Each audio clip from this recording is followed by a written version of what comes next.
नमस्कार, स्वागत है आप सभी का। मैं हूं राजीव ढोंडियाल। सोनीपत रेसलर निशा दहिया और उसके भाई की हत्या का मामला है और इसी मामले से जुड़ी हुई बड़ी खबर मिल रही है। आरोपी कोच पवन और सचिन को दिल्ली पुलिस स्पेशल सेल ने हिरासत में ले लिया है।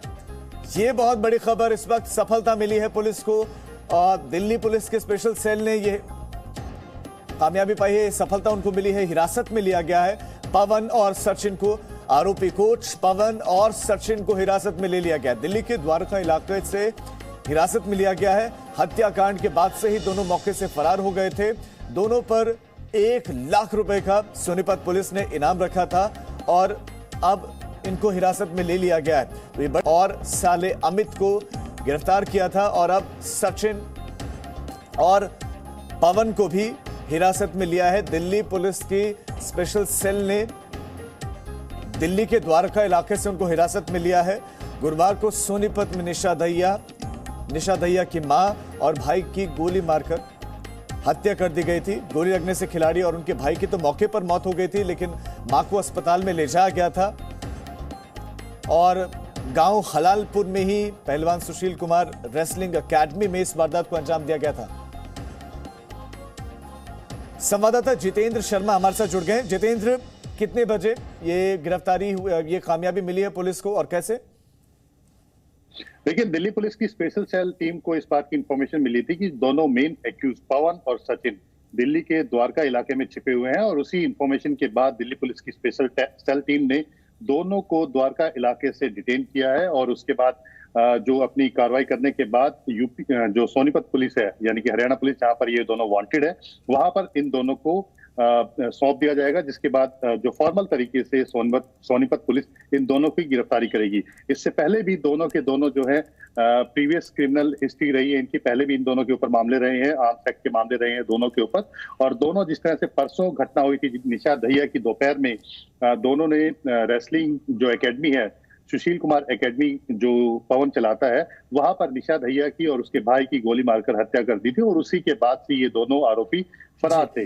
हालांकि परिवार ने 4 लोगों का बताएं कि द्वारका में क्या किसी के घर पर ही रुके थे, क्या किसी के यहाँ पर ठहरे हुए थे, उसके बाद इनको हिरासत में लिया गया है?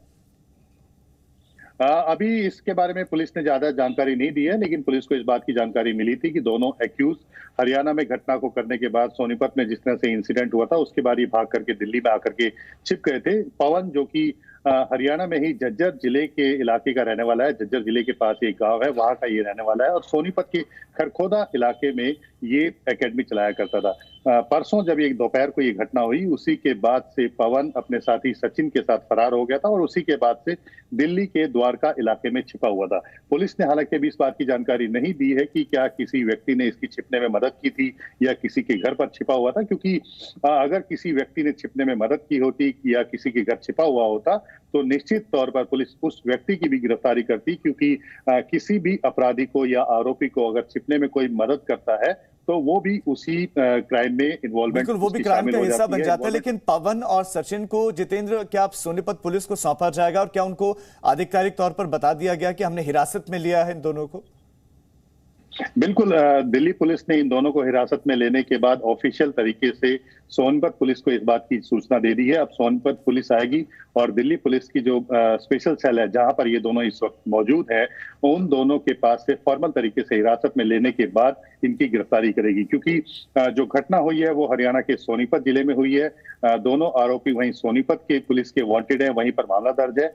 दिल्ली पुलिस के पास क्योंकि इनका मामला नहीं है, यहाँ पर कोई घटना नहीं हुई है, लेकिन ये वांटेड थे, इसलिए पुलिस ने प्रोएक्टिव एक्शन लेते हुए, यानी कि पुलिस को कामयाबी है। बहुत शुक्रिया जितेंद्र आपका जानकारी के लिए, लेकिन आप नजर बनाए रखें तो बड़ी कामयाबी मिली। हिरासत में लिया है दिल्ली पुलिस के स्पेशल सेल ने सचिन को और पवन को। Presenting B News app available on Google Play and App Store. Download it now.